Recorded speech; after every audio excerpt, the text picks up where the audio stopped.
பொண்ணு தானே சொல்லிடுவோங்க அம்மாட்ட.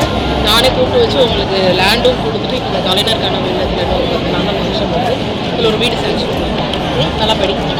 சரியா அனுப்புறது எந்த இது படிக்கிறப்ப எந்த குரூப்னா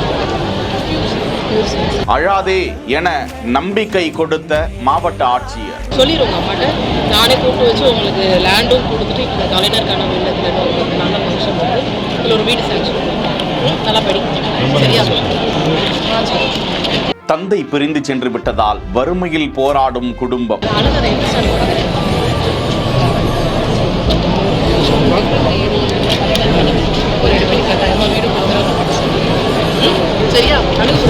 கண்ணீர் விட்டு உதவி கேட்டு கோரிக்கை விடுக்கும் பள்ளி மாணவி.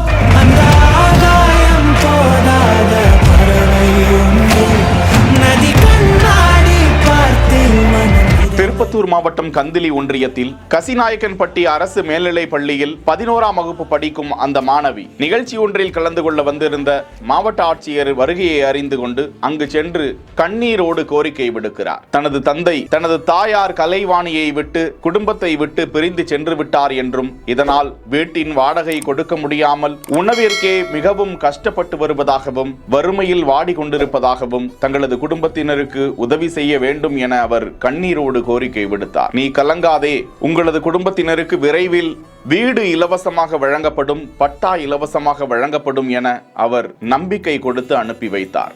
மேற்படிப்புக்கு உதவி செய்வேன், கவலைப்படாதே, படிப்பில் உனது கவனத்தை செலுத்து என ஊக்கப்படுத்தி அனுப்பிய மாவட்ட ஆட்சியர் சிவசுந்தரவல்லி அவர்களுக்கு பாராட்டுகளும் நன்றிகளும் குவிந்து வருகின்றன. செய்திகளை உடனுக்குடன் தெரிந்து கொள்ள பிஹைண்ட் வுட்ஸ் நியூஸ் வாட்ஸ்அப் சேனலுடன் இணைந்திருங்கள். செய்திகளை வழங்கியோர் Lexco holidays MCR pure cotton club, doctor Srivarma wellness.